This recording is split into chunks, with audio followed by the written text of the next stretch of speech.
The mysterious Victor, on the other hand, harbors no such belief. In his interview, recorded months before the Rancho Santa Fe tragedy, Victor made his attachment to his own earthly vessel abundantly clear. And let me just state here publicly, to head off any clever ideas anyone might be having, I have never been, am not now, and never will be suicidal. But how would the public know if something happened to you, since we don't know who you are? I'm taking care of that. Trust me. If something happens to me, if I die, people will know who I am. Do you think it's a reassuring sign that these aliens can communicate with us on a spiritual plane? It would be nice to think so, but I'm not sure if it's really such an achievement considering the mismatch between our intellects. I mean, you're not going to have much luck making your dog understand calculus. But if you pet him on the head and say, "Good dog," aren't you communicating spiritually? And doesn't the animal control officer say, "Good dog," when he comes to put some poor stray to sleep? Doesn't the vet try to reassure the animal just before he spays it? When you're dealing with beings whose intellect is so far beyond your own, I don't think it's safe to assume they have your best interests at heart. What about the content of the tape segment you brought? As I said, this is late in the series. In fact, it's quite close to the end. Because of his unwillingness to reveal his own identity, Victor's story stands or falls on the credibility of the tape he supplied. Here, exclusively, for the first time anywhere, is the uncut, uninterrupted alien interview tape, shown in its entirety in real time.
You removed the soundtrack from the tape before you turned it over to this program. That's correct. I can't allow the voices of the project personnel to be heard by the general public. There's a very good chance their family or friends on the outside might recognize them. Isn't your purpose in releasing this tape to expose Area 51 to the world? My purpose is to expose the existence of the aliens, not compromise these individuals. I made the decision to come forward. I'm taking precautions to protect my own identity, and I don't think it's fair for me to put these others in danger of exposure. In any case, the interview on the tape went nowhere. It was interrupted, as you'll see.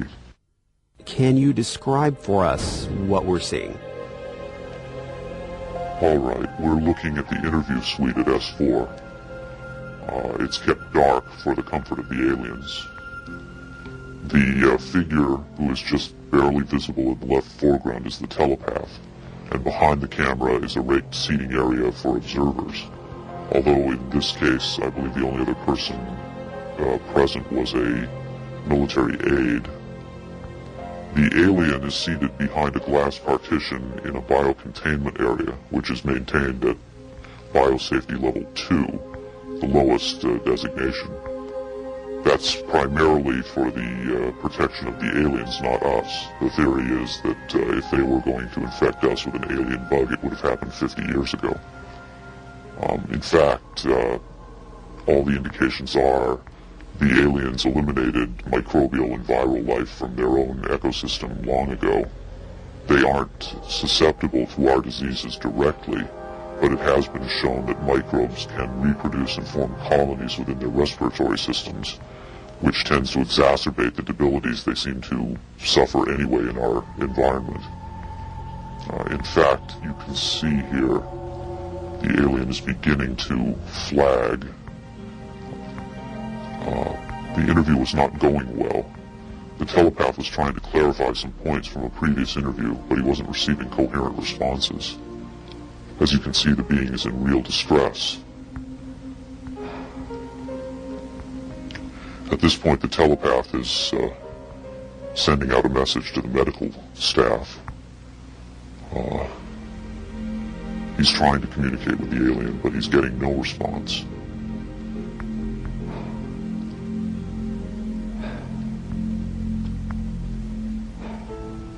There's very little he can do. There's no direct connection between his space and the biocontainment area. That's the aide stepping in on the right. The medical staff should be there by now. They're slow in responding. There they are.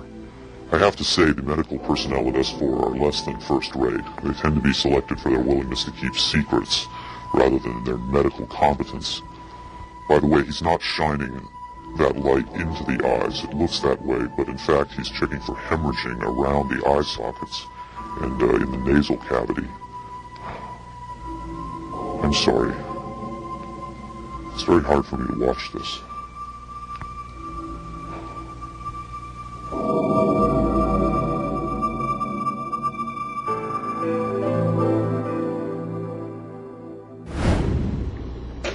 You're asking me if I think this is real? That have I finally seen a space alien? I don't know. But I do know this. I know that this is not a tricked up version like the alien autopsy. It doesn't attempt to distract you away from the alien. It doesn't have that cinema verite, black and white. It doesn't go to great lengths to try to fool the audience. It's straight ahead. It's an alien on tape. Pretty much the way you'd probably film it. But the point is this. What if it is real? In evaluating the authenticity of the alien interview tape, the logical place to begin is with the videotape itself. What can the technical details of this recording tell us about its origin? Rocket Pictures sent Victor's original tape to the Phoenix laboratory of renowned image analyst Jim Delatoso. Using the most up-to-date digital technology, Delatoso tried to determine the tape's authenticity. I've been exploring, looking at different aspects of the image itself